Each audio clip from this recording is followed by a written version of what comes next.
Hello, my absolutely wonderful grade 6 students at Alterbia Al Islamia schools. Welcome back to Mr. Arabi's class. I'm just so incredibly excited for our English lesson today. We have a totally amazing topic to explore together. So are you ready? Let's dive right in.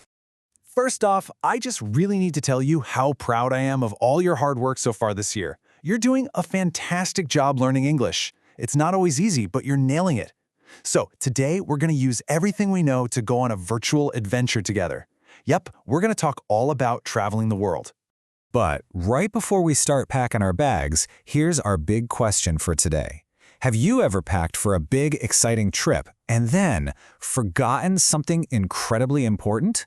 Think about it. Maybe you forgot your toothbrush, or, your favorite shoes, or maybe something much, much bigger. Keep that thought in your head because today we'll see exactly how knowing the right English words can save us from some pretty huge travel mistakes. Okay, let's look at today's lesson plan right up here. We've got 5 fun sections. 1. Our big travel question. 2. Getting ready to travel. 3. Stations and terminals. 4. The present perfect bridge. And 5. James goes on vacation. All right, starting off with section 1, our big travel question. And moving right along to section 2, getting ready to travel. So what do you normally do before leaving the house for a holiday? Do you just walk right out the front door? No way. We have to get our things ready first. These are the essential items we need to get away. Now, to get away just means to leave your city for a nice vacation. First up, we need a suitcase. A suitcase is basically just a large, sturdy bag for your clothes. Oh, and we definitely need our printed tickets to prove we actually bought our journey. All right, listen closely. Keyword alert. The word is passport. A passport is a special document needed to travel abroad, to a different country. For example, I need my passport to fly to another country. Without this magical little green book, you literally cannot cross the border. Okay, so to review this part, we learned that before we leave our homes, we must pack our bags and bring our essential travel documents. So never, ever forget your suitcase, your tickets, or your passport. All right, section 3, stations and terminals. So now that our bags are packed, we've got to leave the house and navigate through the busy, super noisy city. Let me ask you, do you like waiting in slow traffic? No, of course not. Nobody likes sitting in cars that are barely moving. If we take a taxi, we might get completely stuck in heavy traffic. But if we take the subway, which is a really fast underground train, we can just totally avoid all those slow cars above us. Pretty cool, right? Okay, get your notebooks ready. Keyword alert. The word is terminal. A terminal is the main building at an airplane. For example, we wait at the terminal to catch our airplane. It's basically the giant building where all the magic happens right before you fly up into the sky. Now I have a direct question for the class. We just learned about terminals, but what about trains? If an airplane lives at a terminal, where does a train live? Well, a train lives at a station. A station is the main building for the railroad. Does that make sense? So definitely don't go to the train station looking for an airplane. Okay, so to review this part, we learned how to travel quickly through the city using the subway, and we learned how to find the correct building for our trip. Terminals are for soaring high in the sky, and stations are for riding on the train tracks.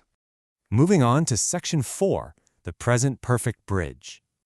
Now this is where we learn some absolutely amazing magic grammar. It's going to help us tell the best travel stories ever. Think of the present perfect tense like a really strong bridge. It's a bridge connecting something you did in the past directly to right now. We use it to describe an experience that happened at some point in the past, but the result is still super important today. Let's look at exactly how to build this bridge step by step. First, you need a subject, like I, he, or we. Then you add our little helper word, have or has. Finally, you add the verb, but in a very special form called the past participle. So you would say, I have visited, or he has called. See how that works? Does that structure make sense? It's really just 3 easy building blocks. All right, keyword alert. Actually, this is more of a toolkit. Here's our time toolkit to make our grammar bridge even stronger. The words are already, just, and yet. We use already if something happened really fast. Rose has already found her passport. We use just if it happened a tiny second ago. The Browns have just arrived. And we use yet in negative sentences if we're still waiting for something. The plane hasn't taken off yet. Okay, so to review this part, we learned how to build our grammar bridge to talk about our past experiences. Remember, we just use a subject, have or has, and a past participle. And we can even sprinkle in our fun time toolkit words like already, just, and yet. Let's bring it all together in Section 5, James Goes on Vacation. It's time to actually test out our new travel words and our shiny new grammar bridge by reading a quick story together. Let's see what happens to a boy named James on his big trip. His journey has 3 very chaotic steps. Step 1, arrive and panic. Yup, something goes very wrong at the terminal.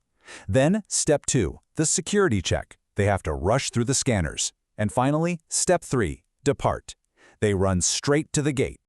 Oh no, look at this. What has James's dad forgotten? Look at him running away from the terminal. He's yelling, "Wait, I've forgotten the tickets." So Dad has to run all the way back home while James and his mom wait.